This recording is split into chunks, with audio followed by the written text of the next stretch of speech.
Buenas tardes a toda la audiencia que se conecta con nosotros el día de hoy, 14 de marzo. Buenas tardes a los países de la región, Ecuador, Perú, México y por supuesto Colombia. Noches en el sur del continente, Argentina, Uruguay, Chile y un saludo muy especial al Museo de la Vacuna en la Universidad de Sao Paulo que nos escribió esta mañana. Bueno, y antes de arrancar esta transmisión titulada La carrera hacia la vacuna contra el COVID, una sucesión de eventos afortunados, vamos a enviar unos saludos muy especiales a todos los estudiantes y en general al público que se conecta el día de hoy. Un saludo muy especial a los estudiantes de la Universidad de Buenos Aires, Argentina. Gracias por reportar sintonía y desde Mendoza también les agradecemos por conectarse el día de hoy.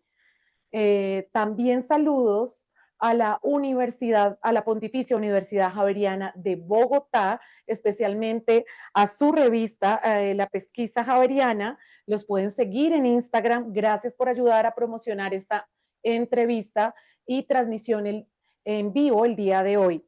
Un saludo muy especial a la Universidad de los Andes, especialmente a la Facultad de Ciencias, que nos ayudó también a promocionar la entrevista. En su Instagram también pueden seguirlos. Por supuesto, a la Universidad de Antioquia y Universidad de Medellín, Universidad Nacional, sedes Bogotá y sede Medellín. Gracias por estar presente. Por supuesto, también a la Universidad Distrital Francisco José de Caldas, Universidad Pedagógica Nacional, Universidad Libre y Universidad de La Salle. Gracias a todos los que se conectan desde las diferentes regiones de Latinoamérica, también a todos en Centroamérica, en México, que se conectan en el día de hoy. Y tenemos un invitado muy especial, es el doctor Diego Chávez. Y antes de empezar la entrevista, vamos a hacer un pequeño resumen, doctor. Esto es un muy breve resumen para todo lo que usted ha hecho. Él hizo su pregrado en la Universidad Javeriana en microbiología. Posteriormente hizo una maestría en ciencias biológicas en la Universidad de los Andes en Bogotá, Colombia. Después se fue a hacer su doctorado y postdoctorado en Alemania, en Braunschweig. Braunschweig. Gracias por la ayuda en la pronunciación en Alemania. Tiene una experiencia muy relevante en desarrollo de proyectos con base biotecnológica en el área de bioinformática. Trabajó para la industria farmacéutica varios años, liderando equipos de bioinformática para el desarrollo de vacunas de ARN mensajero y además tiene una patente compartida en una vacuna, en una de las variantes, para el SARS-CoV-2.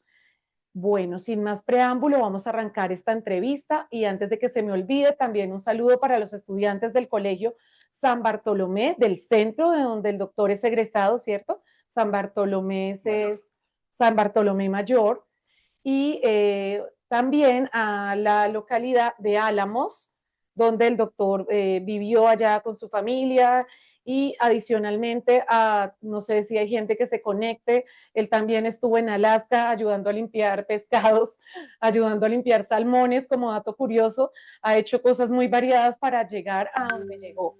Entonces, doctor, es muy admirable todo lo que usted ha hecho. Vamos a arrancar esta entrevista. Gracias por aceptar esta invitación. Vamos a tener media hora de preguntas desde aquí, desde Bogotá, Colombia, y luego daremos paso al público de las diferentes regiones de Latinoamérica. Gracias por estar aquí hoy. No, muchas gracias al equipo también de Adrenalina 911 por la invitación. Yo estoy feliz obviamente de estar aquí compartiendo con todos ustedes, abierto a las preguntas y bueno, podemos arrancar. Listo, doctor. Para el público que no es especialista en el tema, hoy vamos a hablar de un tema que ha sido de pronto a veces polémico un poco y vamos a hablar del tema de las vacunas, pero desde la bioinformática, que es su área de experiencia. Doctor, ¿qué es el ARN mensajero y cómo se descubrió que esta molécula podría tener un potencial para tratamientos o para ser usada en una vacuna? Cuéntenos un poco. Bueno, pues el ARN mensajero es una de las tres moléculas más importantes de la vida. Y pues yo lo entiendo así como con esta analogía. Si me dejan explicarlo así, está el ADN, está el RNA y están las proteínas, siendo el ADN como el teléfono celular que todos tenemos, el ARN como la aplicación que instalamos, ¿cierto? Tal vez puede ser una foto o Instagram, tal vez si algunos están por acá, y la foto que toma es la proteína. Entonces, básicamente, esta es la función del RNA mensajero, es precisamente dar como esa función y pasar toda proteína. Entonces, cuando hablamos de vacuna, lo que estamos haciendo es instalando esa nueva aplicación en el cuerpo de las personas precisamente para que expresen esa proteína. Entonces, es una molécula importante, es una de las moléculas creadoras de la vida, que se cree que también el RNA fue el creador de la vida, fue inclusive antes del ADN, y bueno, es una molécula muy importante dentro de la biología. Gracias por esa respuesta. Es el teléfono, el ADN, la aplicación que uno instala sería el ARN mensajero y la foto que toma sería la proteína. Eso es más o menos listo. Doctor, ¿cómo es la historia? ¿Cómo se llega a pensar en esta molécula para el desarrollo de una vacuna? Es una historia bien bonita porque el RNA ya venía siendo pues muy observado desde muchísimo tiempo, pero el RNA mensajero tiene algo que es muy clave y es que es una molécula muy inestable. Es demasiado inestable, se degrada muy rápido. Si el RNA entra al cuerpo directo, la van a atacar y la van a atacar todas pues, las moléculas de defensa. Y el RNA mensajero ya se sabía que tenía unas actividades. Entonces, desde el principio de los 60, inclusive el principio de los 80, se sabía que el RNA, si se envolvía, por ejemplo, en algo que se llamaban liposomas, podía causar la expresión de las proteínas. Entonces entendió muchísimo de cómo una molécula de RNA puede entrar a una célula y pueden expresar sus proteínas.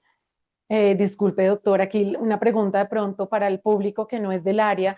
El ARN mensajero entra al cuerpo en unas moléculas que son unos lípidos, ¿no? Como Lípidos, sí. grasita, entra protegida, ¿cierto? Eso es, así entran en las vacunas de ARN mensajero. Inicialmente, como se sabía que el ARN se podía expresar, o sea, el ARN es bien particular al ser una molécula como que lleva esta información.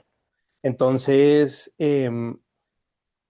al envolverse en estas lípidos, entraba al cuerpo o entra al cuerpo, inicialmente se hicieron pruebas en células y se pudo demostrar eso. Entonces, casi que todos los 80s y los 90s se supo que el RNA podía ser causantes de expresión de unas proteínas. Pero era bien difícil, lo que se estaba acostumbrado, lo que la investigación llevaba a los 90s y a los 80s, es que se utilizaba ADN, porque es una molécula mucho más estable. Entonces, claro, todo ese tiempo se vino investigando con ARN mensajero, eh, generalmente asociado más a terapias, no tanto a vacunas. Nadie le apostaba a las vacunas de RNA mensajero porque era muy fácil que se degradara. Y aparte, es una molécula que también despierta el sistema inmune. Entonces, lo despierta y puede causar unas reacciones del sistema inmune pues muy grandes. Entonces, durante casi que de los 80s a los 90s, muchas de las personas que investigaban en ARN mensajero sabían que era una molécula bien difícil y dedicaron, y también muchísimas farmas. Se me cayó el micrófono. Sí, hacia arriba, doctor, no hay problema. Okay. Un momentico, qué pena con él. Listo. Entonces, muchas de las moléculas o sea, las farmas estaban investigando en la molécula, pero la molécula tenía eso, que era muy inestable, se degradaba muy fácil y era muy difícil de manejar. Entonces, si alguno de ustedes no se ha tenido que manejar ARN o en su investigación, tal vez se dará cuenta que es una molécula muy complicada de manejar. Entonces, ¿cómo se llegó a darse cuenta de esto? Pues ya se sabía que podía causar algo, que podía sacar unas proteínas. Y un científico en Alemania, que se llama Ingmar Höher, que es como el creador de la empresa donde yo trabajé, en su tesis de doctorado, pues ya se sabía que la molécula podía causar ese tema inmune. Entonces lo que él hizo fue pues estaba probando unas proteínas para utilizarlas como vacuna y pensó en un control negativo. Cuando él piensa en el control negativo, él dice, pues utilicemos el RNA, porque muy seguramente va a dar negativo. ¿Y qué fue lo que sucedió? Que ese control negativo le dio mejores resultados que el mismo tratamiento. Entonces ahí se dio cuenta que el RNA podía desatar una respuesta inmune. Y yo creo que ese fue uno como de los bombillos que se prendió en la ciencia para de ahí empezar a hacer todo el desarrollo de las vacunas. Él no fue el creador, él solamente fue como una de las personas, uno de los pioneros que vio como mucha oportunidad en la molécula. Y eso fue en Alemania.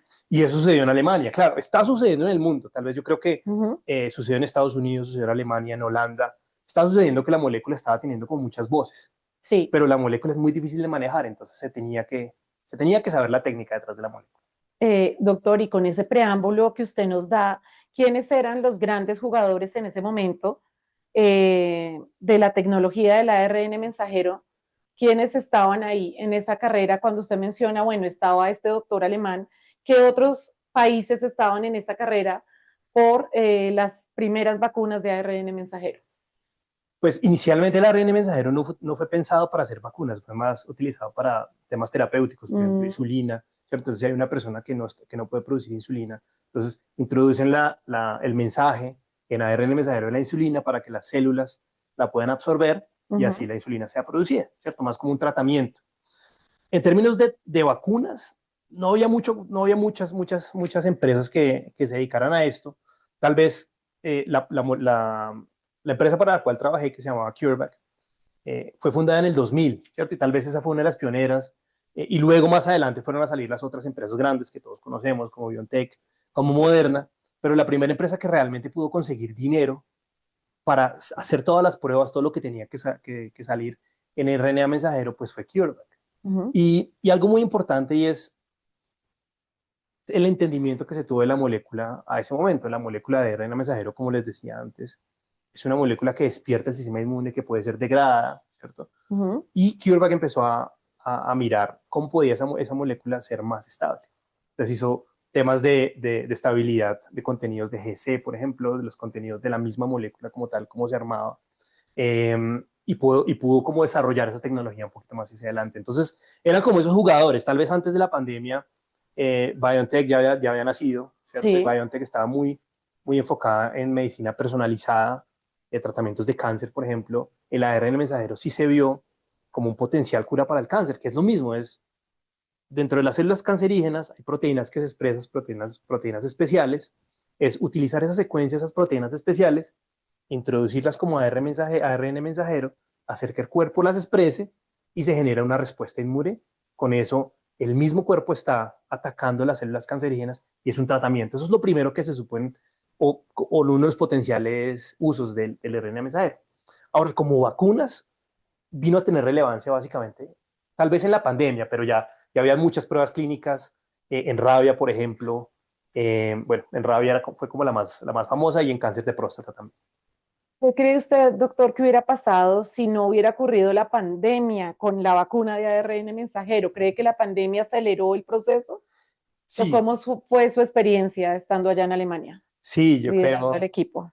sí, yo creo que fue realmente una oportunidad increíble y yo creo que las pandemias o las grandes, eso fue una gran oportunidad para las tecnologías emergentes que demostraron su poder. El ARN mensajero, como les dije yo anteriormente, no es una molécula que se acaba de descubrir ni tampoco que se lleva investigando poco tiempo, es una molécula que lleva tal vez 30 años de estudio y tuvo su oportunidad, ¿cierto? Es una molécula sencilla, es fácil de hacer, ¿cierto? Desde la parte química. Es una molécula con un potencial altísimo, entonces en la pandemia pues estaban buscando precisamente esas moléculas que fueran capaces de responder rápidamente, que su material fuera capaz, que se pudieran hacer muchas de esas vacunas rápidamente.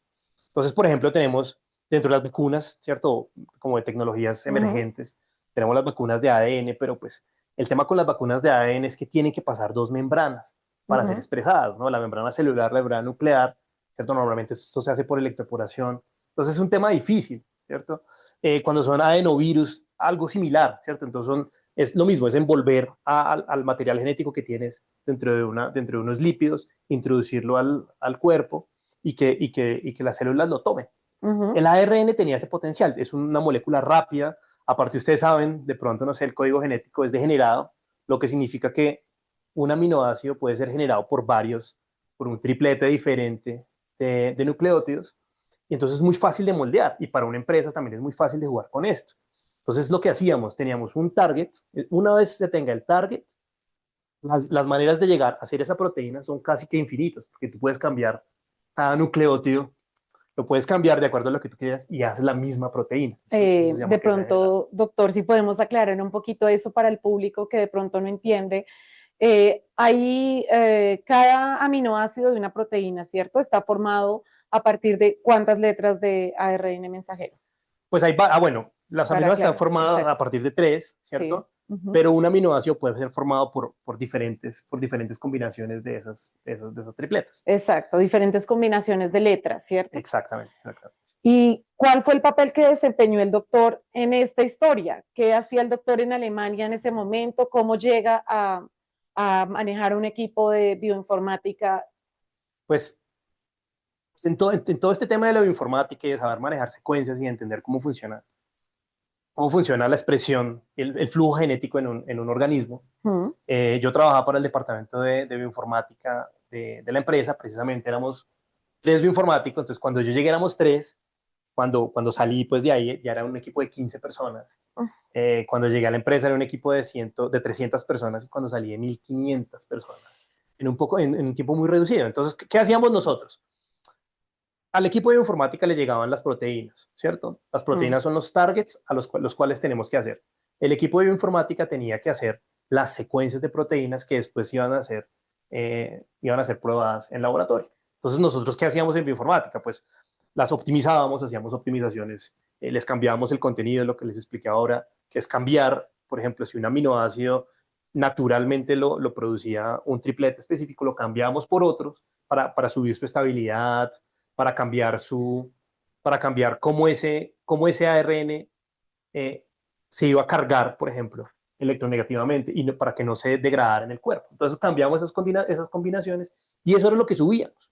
Entonces cuando llegó la pandemia, yo recuerdo que yo estaba de vacaciones en Colombia, volví a Alemania y nos dicen, vale, que la empresa va a ir ahora por la vacuna de COVID y la proteína que tenemos es la proteína espiga o la spike. Esta es la secuencia que tenemos que hacer.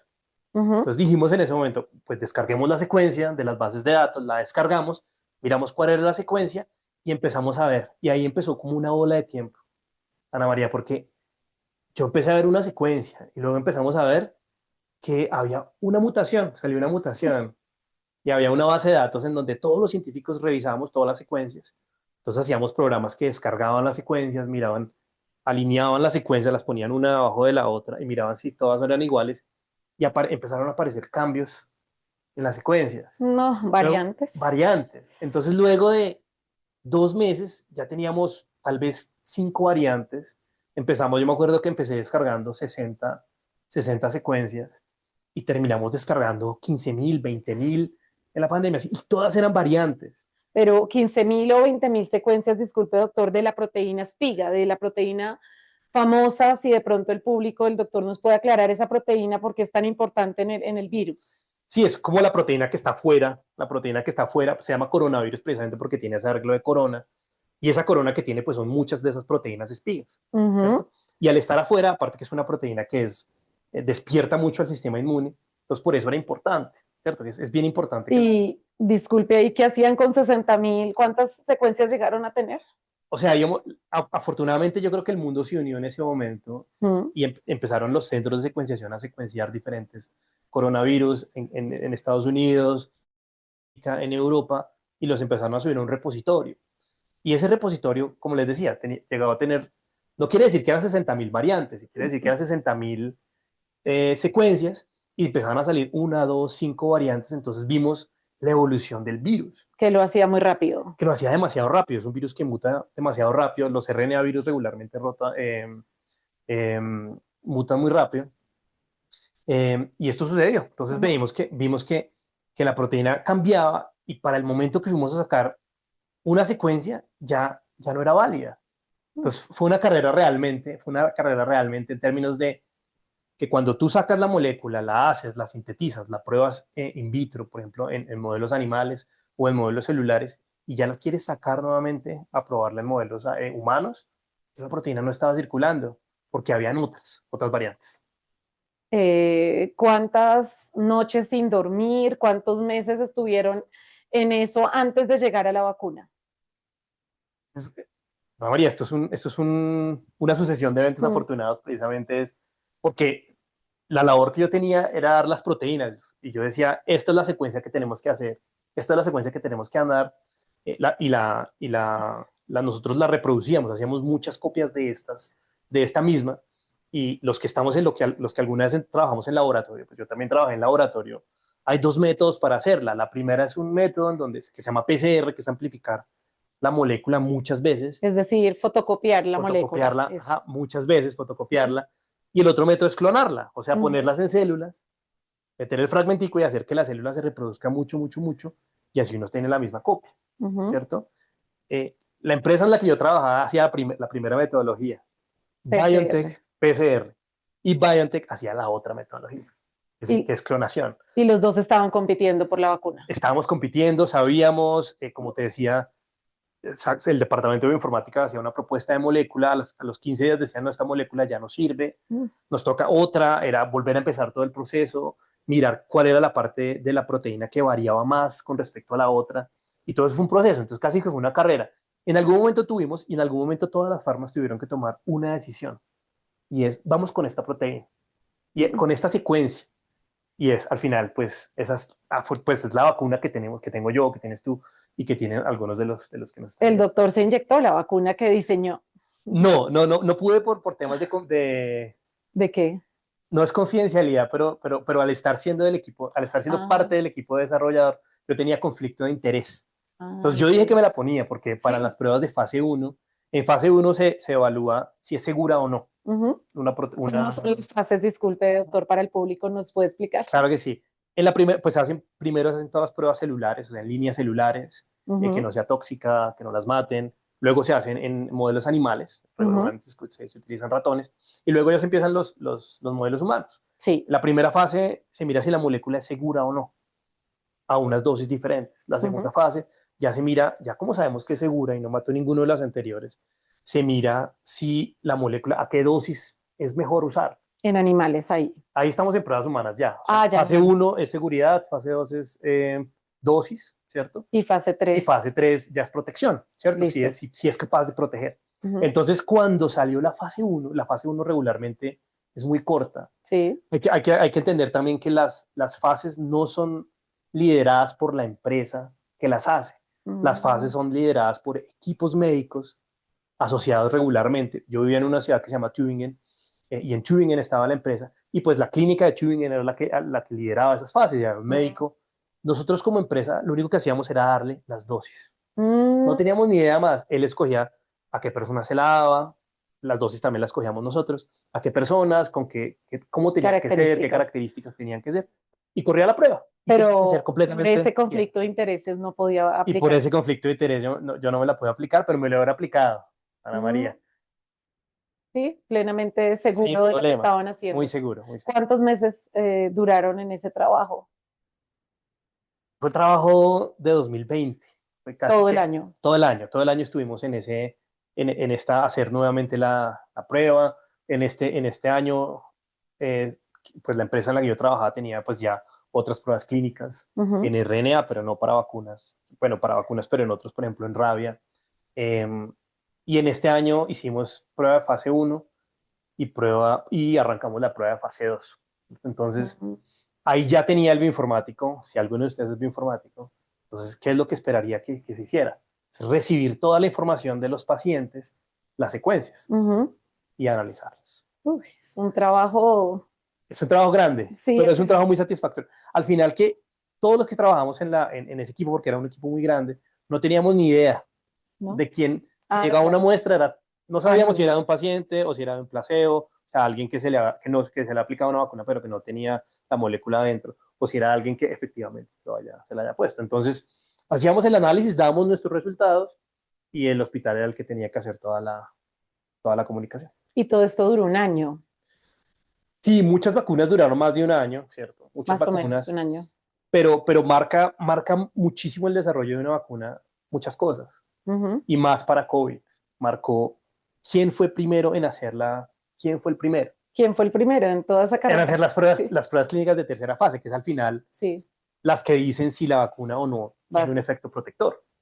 Entonces, en este caso, BioNTech, desde pues en Alemania, se unió con una farma muy grande que se llama Pfizer, porque BioNTech es una empresa muy parecida a CureVac. Por eso digo yo que es una carrera, porque íbamos así hombro a hombro, Moderna también, sentíamos la presión. Y por otro lado estaban los asiáticos Estaban los también. asiáticos, habían otras vacunas porque no era la única, ¿cierto? Habían, como les decía, vacunas de ADN, vacunas de adenovirus. Entonces era una carrera, todos queríamos andar porque al Llegar de final, primeras. llegar de primeras. Pero cuando fuimos a radicar la prueba de clínica de fase uno, el instrumento europeo, que es la EMA, la Agencia Europea de Medicamentos, nos pidió devolvernos un paso.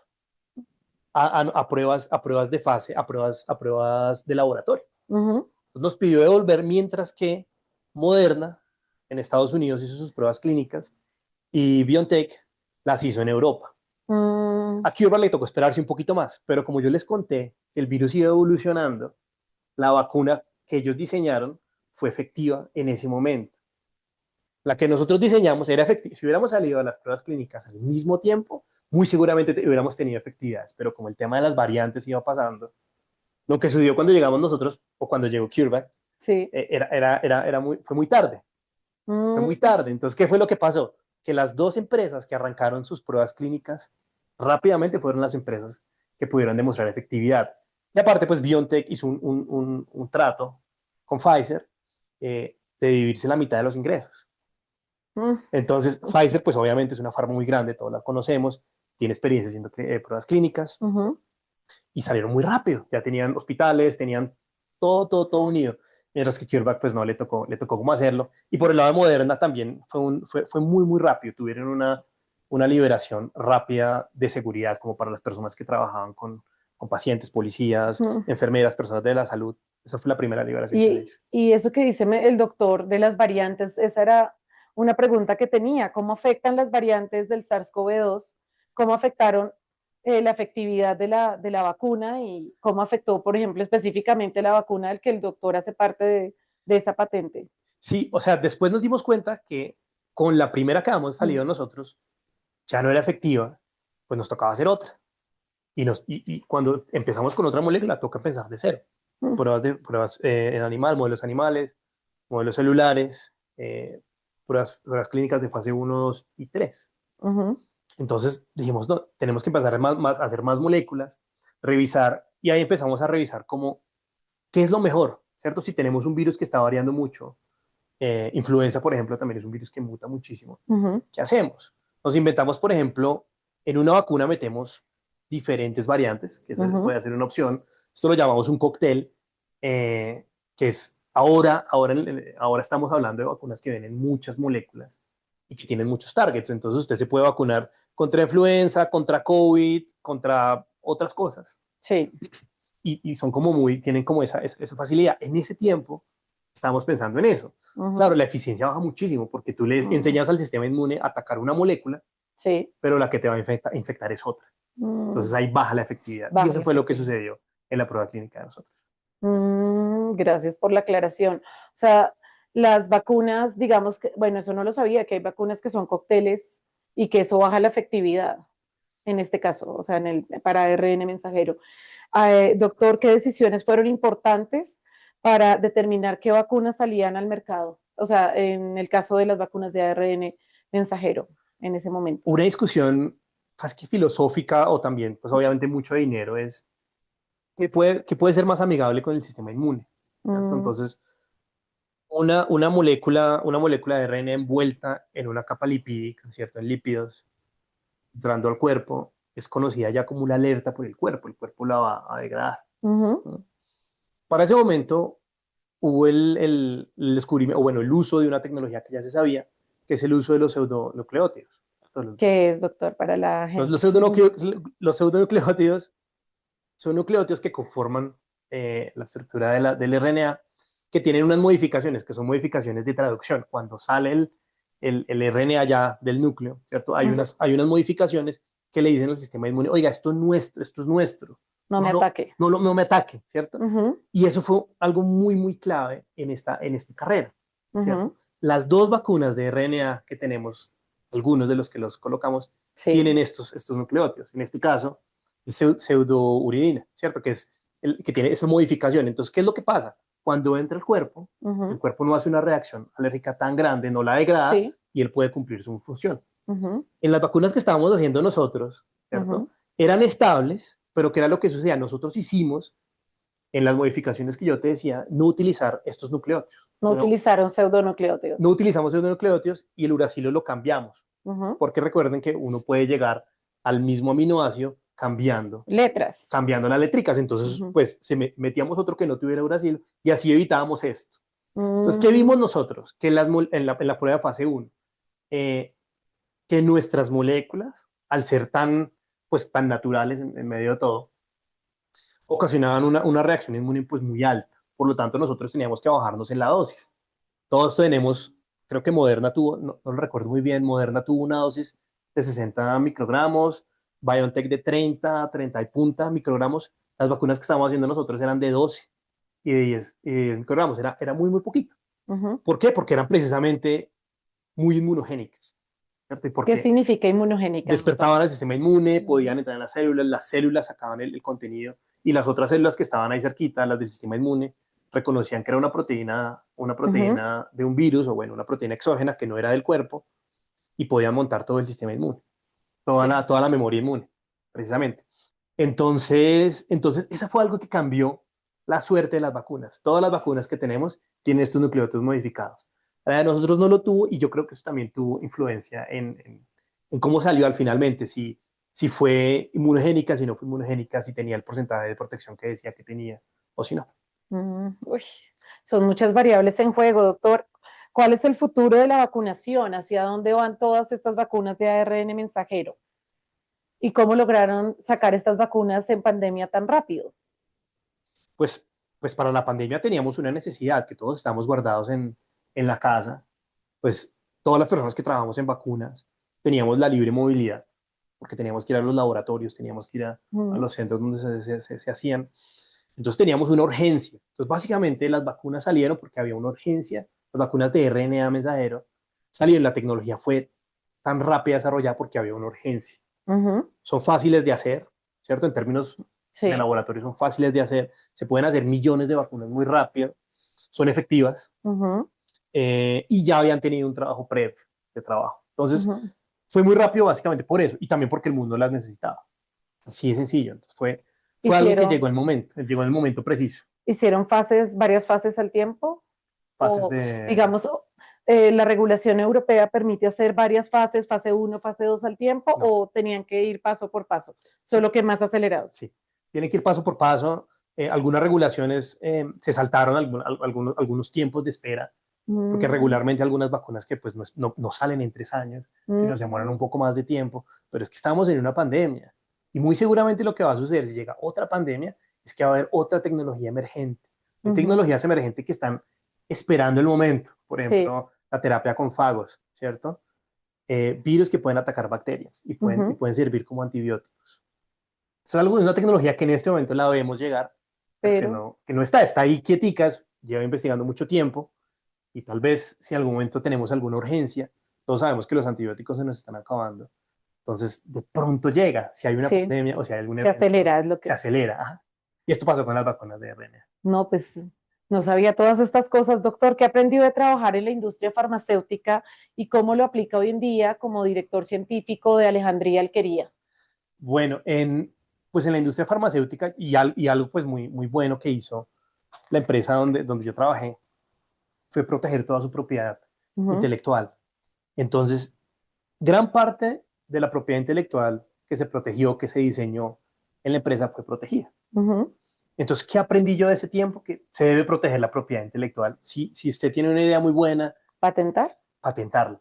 Ujú. Patentarla y decir, oiga, esto lo probé, esto es mío, y esto fue lo que ayudó precisamente, porque claro, el RNA se conocía desde mucho tiempo atrás, pero hubo tecnologías que se desarrollaron antes de ese tiempo, que la vacuna no hubiera podido salir al mercado o ser exitosa si esas tecnologías no hubiesen sido desarrolladas antes, ¿cierto? Los lípidos que recubren la molécula no son lípidos cualquiera, son líquidos que la protegen precisamente de esa degradación, Ujú. los sistemas de expresión, eh, todo, por ejemplo, antes y después de las moléculas vienen unos UTR, que son iniciadores de transcripción. Son cosas como muy técnicas que se Ujú. desarrollaron antes y tuvieron que haber sido desarrolladas antes.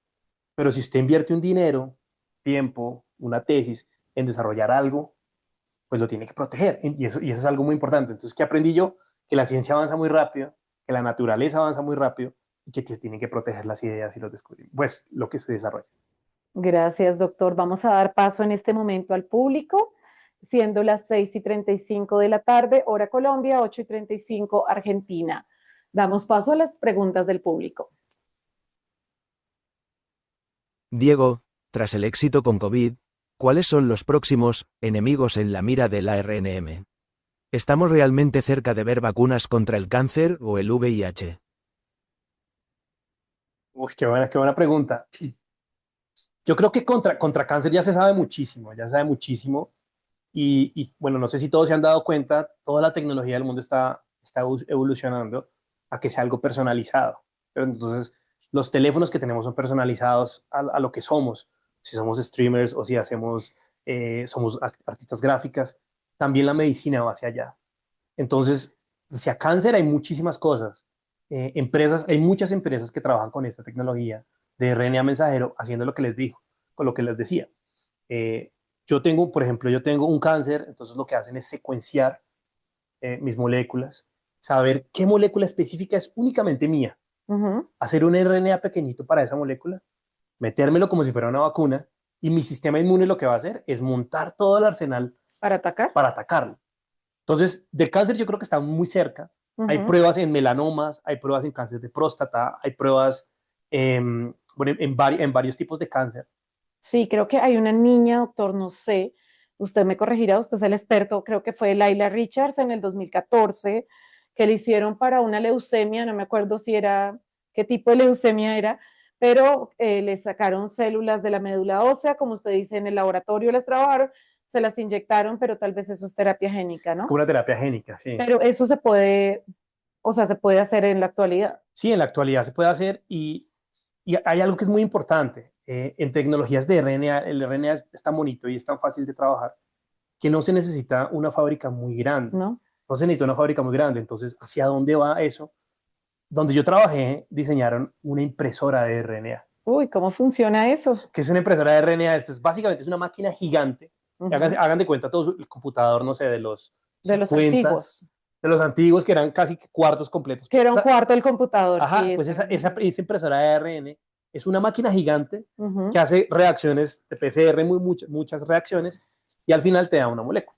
Lo que uh-huh, yo pienso que va a suceder uh-huh. en el futuro, y para los que nos gusta la ciencia ficción y para lo que nos gusta mirar, yo creo que en el futuro usted va a ir al computador y va a decir, oiga, yo quiero protegerme contra chikungunya o quiero protegerme contra la rabia porque voy a un sitio endémico, descargo la secuencia, Uh-huh. le digo imprimir, me imprime una molécula y yo me la pongo. Es lo que yo pienso que va a pasar. Pero bueno, volviendo nuevamente a la pregunta, cáncer va muy avanzado, VIH no sé qué tan avanzado irá VIH, la verdad lo ¿No? desconozco. Enfermedades infecciosas va avanzado, terapias celulares como las que Uh-huh. hablamos de la insulina van avanzadas. Entonces el RNA yo creo que se le dio una oportunidad muy grande y muy seguramente se va a quedar.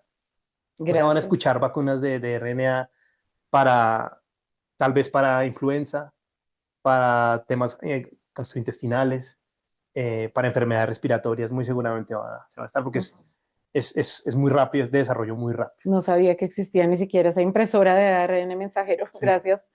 Damos paso a otra pregunta del público.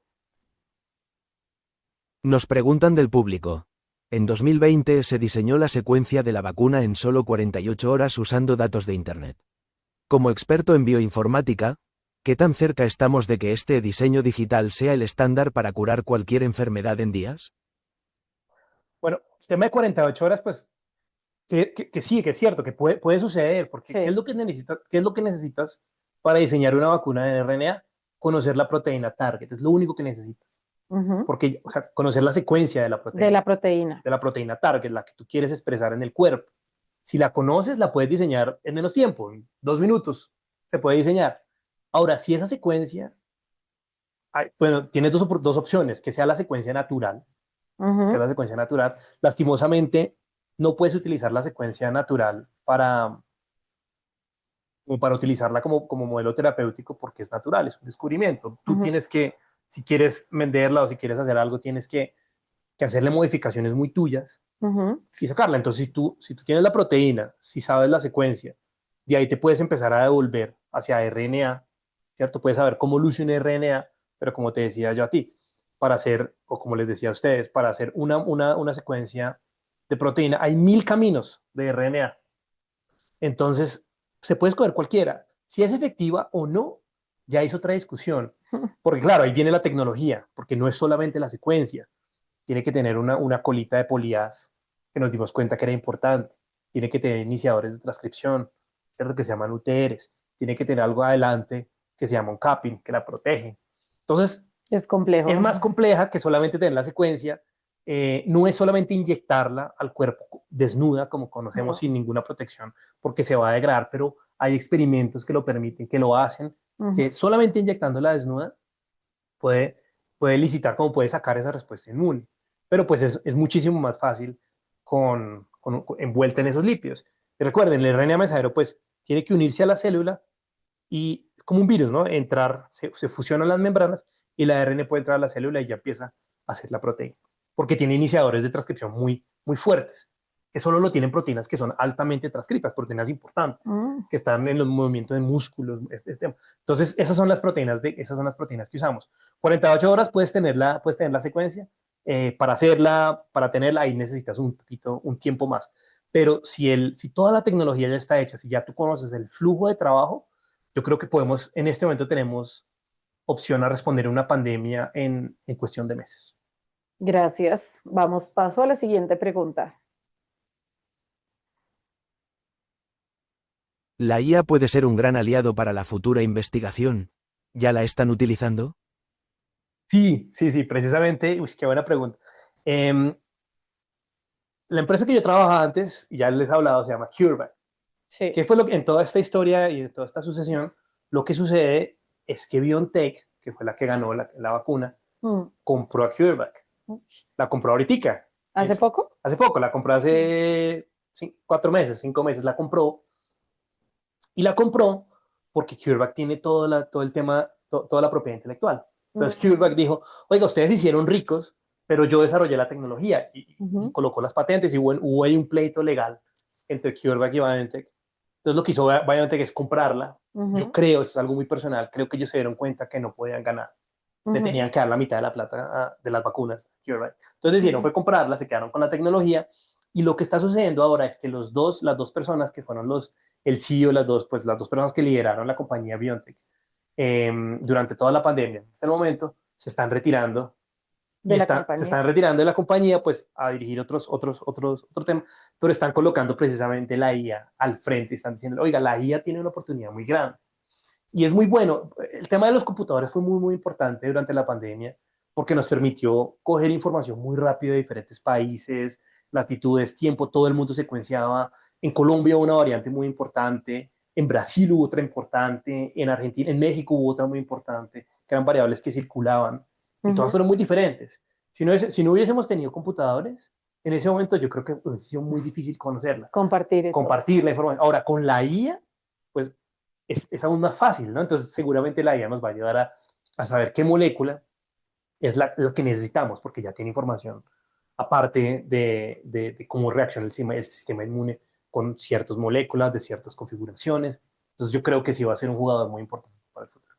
Gracias por esa respuesta, doctor. Damos paso a otra pregunta. ¿Qué hace un gerente científico y por qué es importante? Bueno, qué bonito. Bueno, yo estuve todo el tiempo en Alemania y pasé como mi carrera científica en Alemania y quise regresar a Colombia. Entonces, pues que es mi país de origen, pues obviamente para estar con mi familia y para compartir con ellos. No, en estos países no tenemos desarrollo de vacunas y es algo que yo decía, increíble, no tengamos un desarrollo de vacunas aquí en Colombia. Entonces yo tenía una experiencia adquirida, pero no la pude trabajar acá, no se puede porque nadie está haciendo investigación en vacunas. Sé que hay muchas empresas que están asociadas con el gobierno, por ejemplo, para desarrollar vacunas, pero no hay una empresa farmacéutica grande en Colombia, no sé en el resto de Sudamérica. Entonces es muy difícil volver a ese momento. Hubo una empresa que me invitó a hacer como, pues sabían que no es una empresa de vacunas, es una empresa de alimentos. Y me dijo, y me dio la oportunidad de liderar proyectos de base científica. Entonces no tiene nada que ver con vacunas, no tiene nada que ver mucho con bioinformática, pero tiene que ver mucho con ciencia aplicada. Biotecnología. Con biotecnología. Entonces me dijeron, oiga, ¿le interesa venir a Colombia y empujar proyectos de base científica que puedan cambiar el campo, que pueda pelear, por ejemplo, en el campo se utiliza muchísimo antibiótico?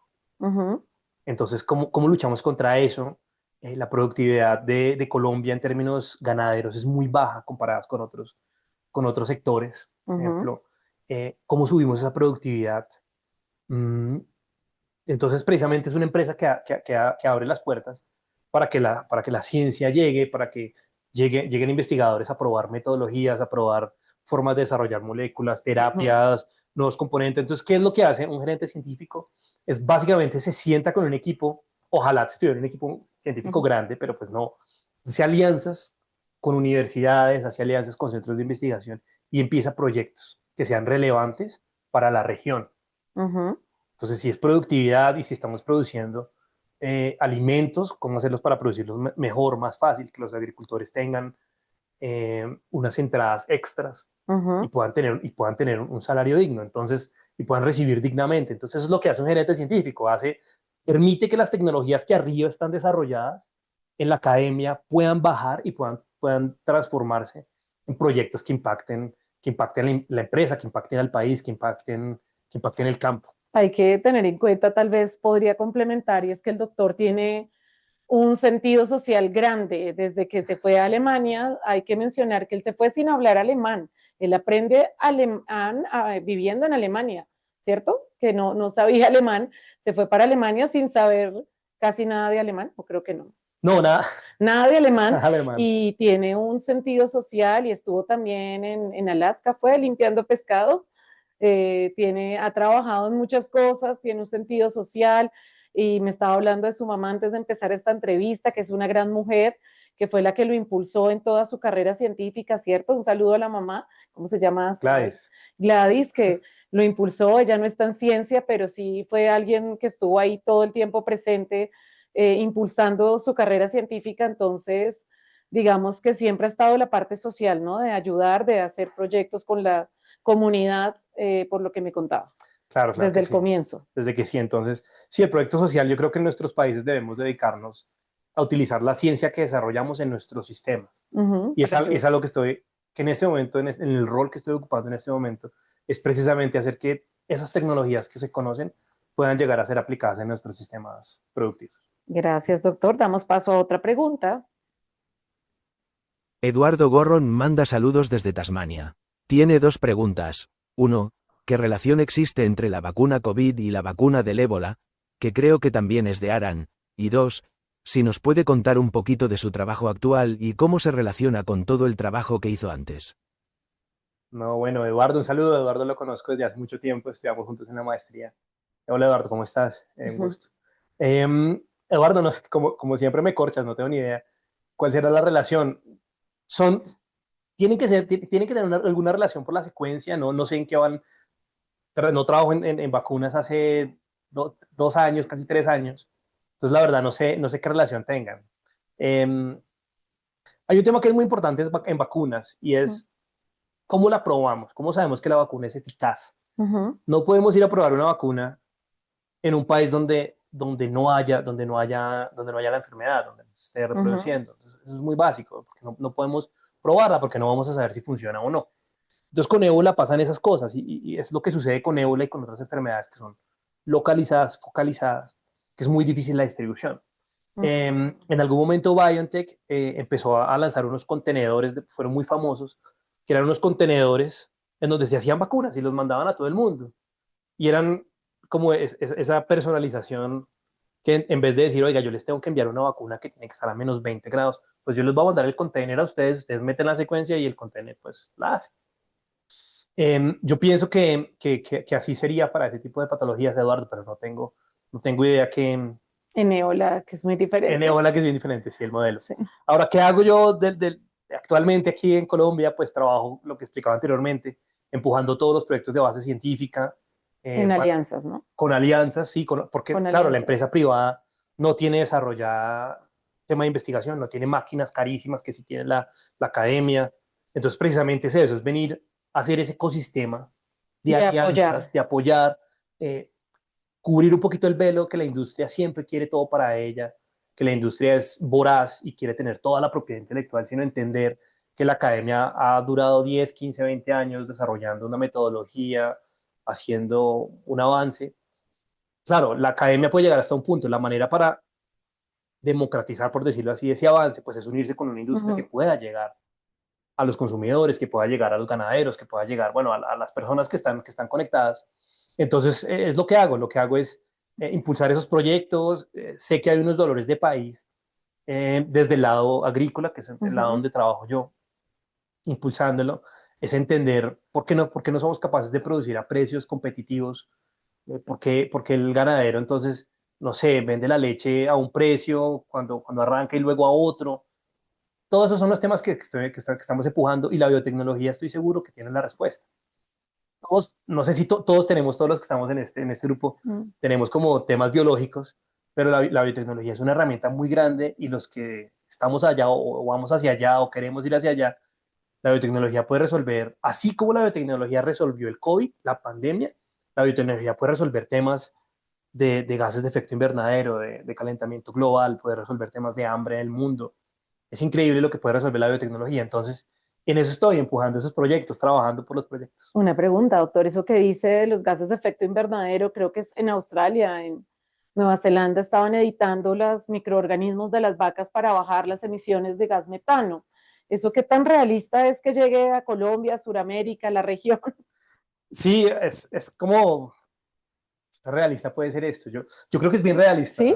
Ana María. Sí, es bien realista, porque ya sabemos de edición genética.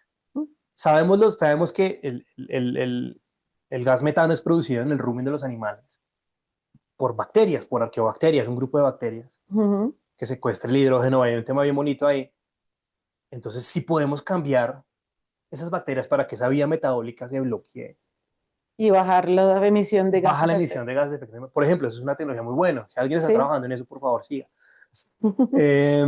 O contáctenme. Sí.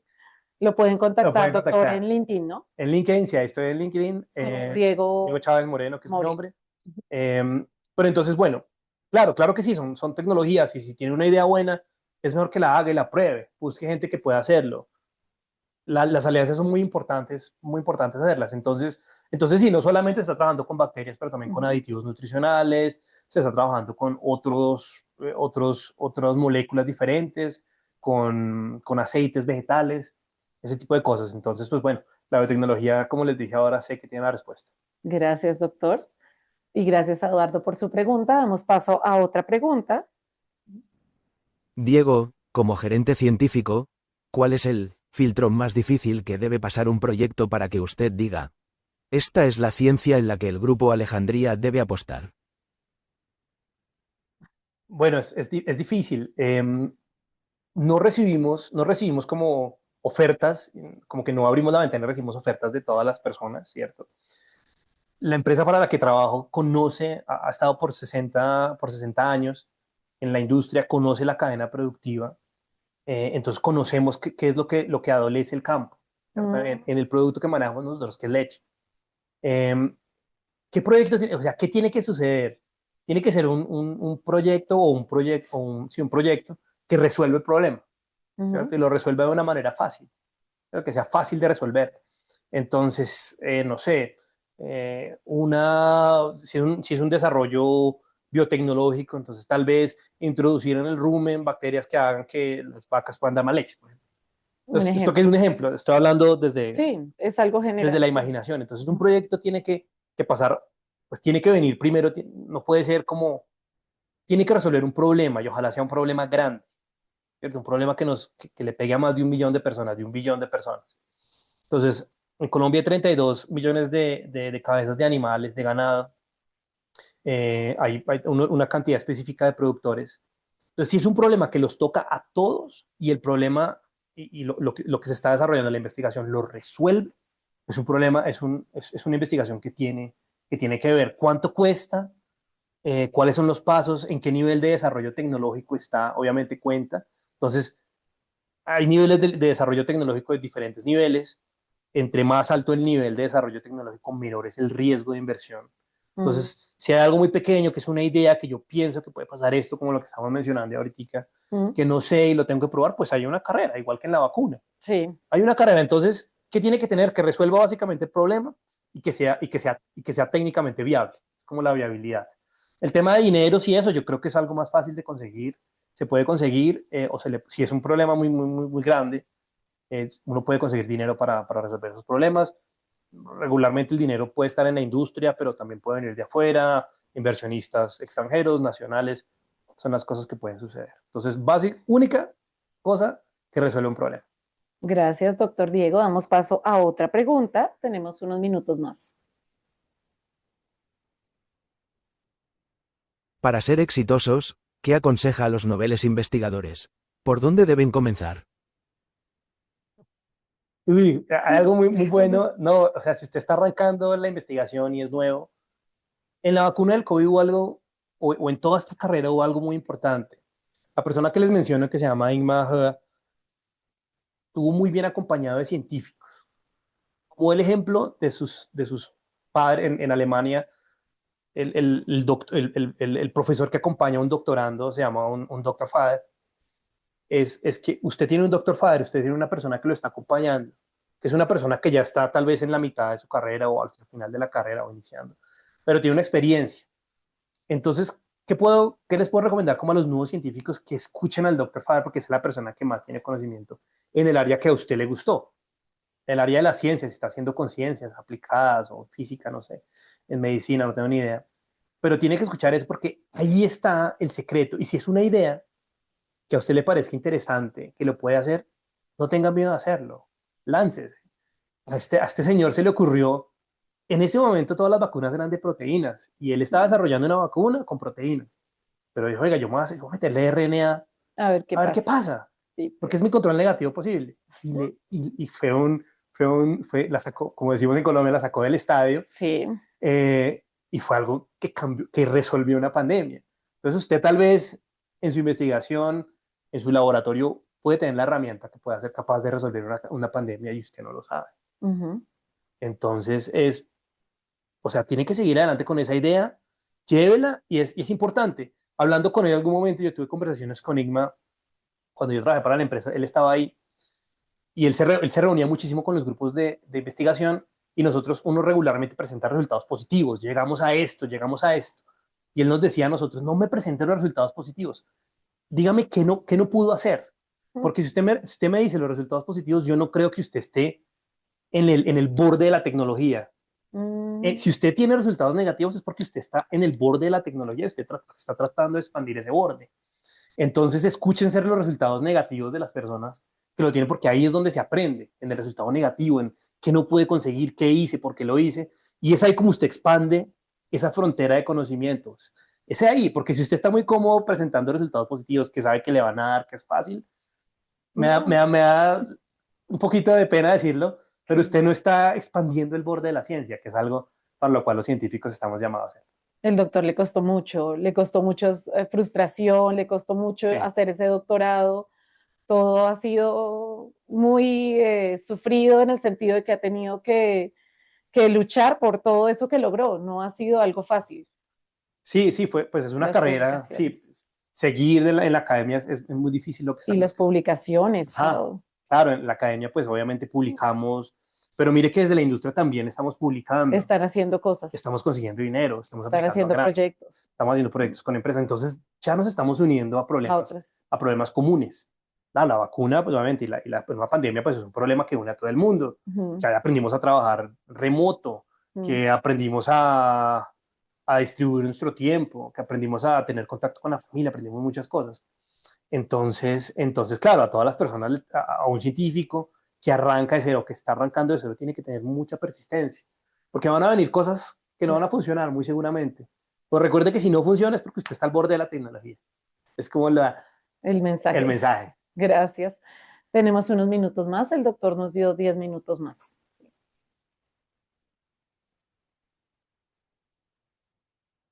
Como programador, entiendo el ARNM como la memoria RAM de la célula.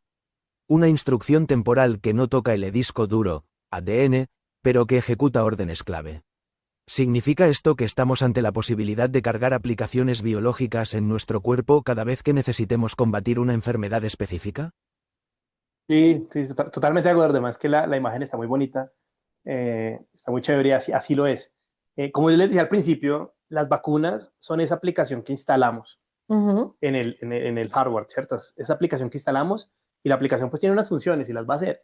Entonces yo creo que estamos muy cerca, ¿cierto? Estamos muy cerca de eso. Y lo que les decía, yo pienso que en un futuro todas las vacunas van a estar disponibles en un computador, en un repositorio internacional. Usted descarga la información, la imprime y se la coloca. Y eso va a ser la vacuna. Entonces, no sé si el puerto es, porque claro, el puerto pues no es un puerto USB como el que conocemos ni es, sino pues es una jeringa, es una inyección, ese es el puerto por el cual nos entra la información, pero al final sí es información genética la que estamos ingresando. Sí, es ese RNA mensajero, es esa memoria RAM que tú dices que está entrando a nuestro cuerpo. Entonces, no es que vaya a pasar, es que ya sucedió y pues seguramente tú la tienes puesta. Gracias por la pregunta. Damos paso a otra pregunta. ¿Cuál cree que es el balance ideal entre proteger los descubrimientos y compartirlos con otros para avanzar más rápido? Bueno, proteger el descubrimiento no significa que no lo puedas compartir, ¿cierto? Uno puede compartir cosas después de que ya estén protegidas. Entonces, ¿cuál es el balance? Yo creo que eso lo dice la invención a la cual estás llegando. Si tú tienes una invención que tú crees que puede resolver un problema mundial, hambre, una pandemia, yo creo que ahí tenemos que ser muy cuidadosos con la información que se comparte, pero también aprender muchísimo del COVID, que fue un momento en donde muchos científicos nos unimos en compartir información, ¿cierto? Hay información que no le hace daño a nadie, por ejemplo, las secuencias de ARN, las secuencias de los virus, no le dice, porque es lo que está sucediendo, le está pasando, pues claro, yo estaba en Alemania, pero mi familia estaba en Colombia y pues tenían el mismo riesgo, tenía amigos, tenía familiares que se podían haber enfermado, mi abuelita enfermó de COVID. Sí, pero Sí, ella está viva, ¿no? está viva, está bien. ¿Cuántos años tiene? Mi abuela tiene 90 años. Un saludo para la Saludos, abuelita. sí, está bien. Sí. Pero ¿cuál es ese balance? Yo creo que ese balance lo define la misma investigación. Yo estoy de acuerdo en las dos. Si usted ha invertido dinero, si ha invertido tiempo, si cree que lo que usted está, trabajando, que lo que hizo, que lo que usted diseñó, usted lo puede proteger. Mi recomendación es protéjalo y en el momento que esté protegido, compártalo, ¿cierto? Pero recuerde que usted no puede inventarse cosas por usted solo. Usted tiene que tener un conocimiento atrás. Entonces recuerde lo que usted está haciendo o lo que usted se está diseñando es porque ya tiene un trabajo anteriormente desarrollado, previo. Mire si es realmente la propiedad intelectual es suya, si de pronto alguien ya la publicó, si es nuevo, si no es novedoso. Y es muy importante, antes de publicarlo, tiene que registrarlo y tiene que protegerlo, porque si está publicado, ya cuando lo vaya a proteger, pues ya no lo puede proteger porque es público. Entonces, y ahí rompe una de las condiciones para que sea patentable, y es que no haya sido precisamente publicado. Gracias. ¿El proceso de patente es diferente en cada país? La oficina, no, es bien similar, ¿Sí? se somete a la oficina de patentes, hay patentes, las patentes todas son regionales, entonces hay cosas que están patentadas en Colombia, son colombianas, pero pues uno, dependiendo de la aplicación, lo puede patentar en Estados Unidos, en Europa, no sé, en otros lados. Hay oficinas de patentes que son más globales, por ejemplo, la europea tiene varios países.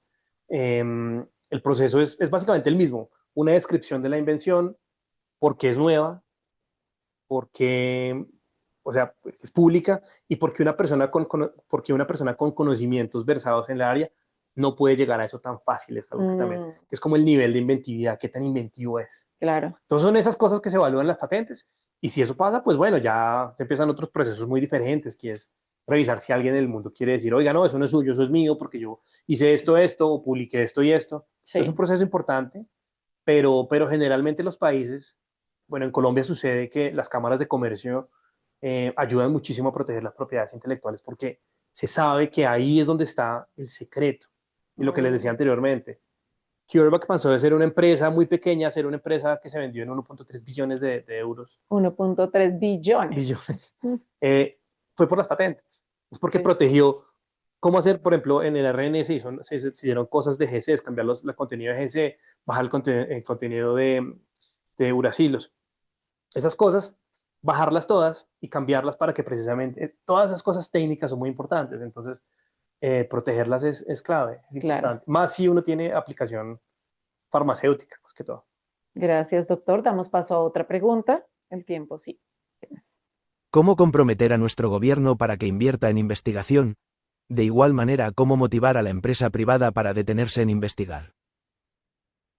Es bien chévere, es bien la pregunta porque muchas farmacéuticas escucharon hablar de la tecnología, y estaba hablando de farmacéuticas grandes, la misma Pfizer, Sanofi, GlaxoSmithKline, Bayer, no sé, muchas de las empresas farmacéuticas escucharon hablar de la tecnología de RNA antes, pero sabían que era una tecnología muy difícil.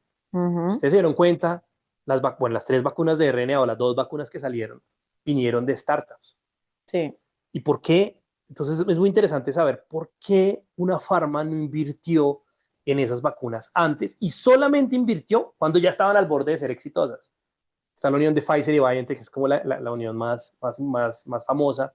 Es porque Pfizer no le invierte antes a BioNTech, porque a Mm. las farmas no les interesa invertir en temas, en vacunas o en procedimientos que sean altamente riesgosos, o sea, que puedan perder su inversión.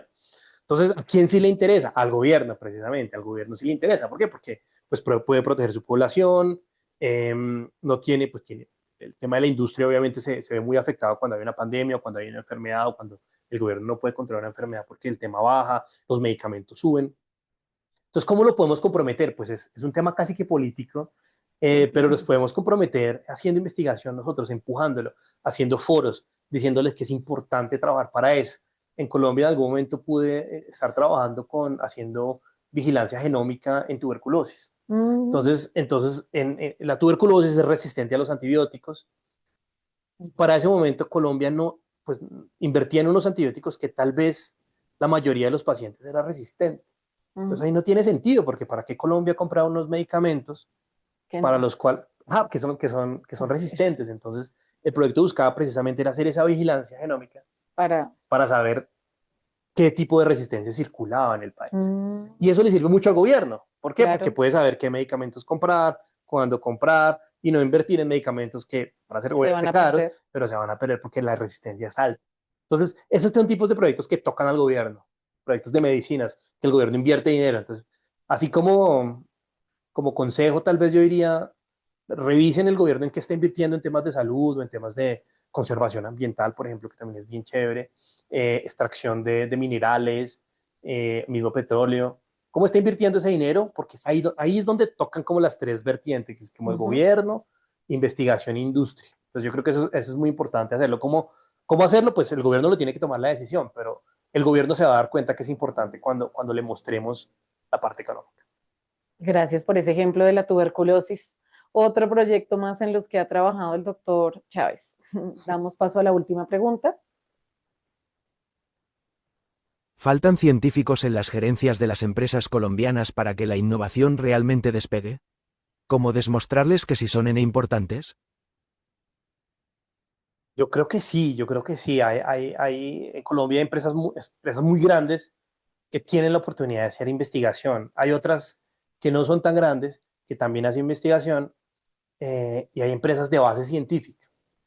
¿Cuál es la diferencia? Es precisamente eso. Yo creo que sí faltan científicos que lideren esos procesos, porque son personas que aparte entienden cómo funciona la biología de un sistema, que es bien importante, saber cómo funciona esa biología, cuál es el potencial que tiene y cuál es el tiempo de desarrollo que tiene, que es algo también clave y es una conversación que las empresas deben tener y tienen que pensar, y es que las soluciones de base biotecnológica tienen un tiempo de desarrollo que normalmente no es un mes ni 2 meses, ni no es un producto, ni es un nuevo sabor, sino que se demora un tiempo, Ujú. son iniciativas de largo aliento.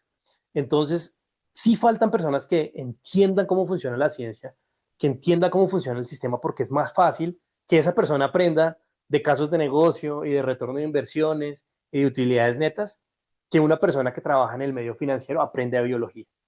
Entonces, o de biotecnología o de microbiología, no sé, el área.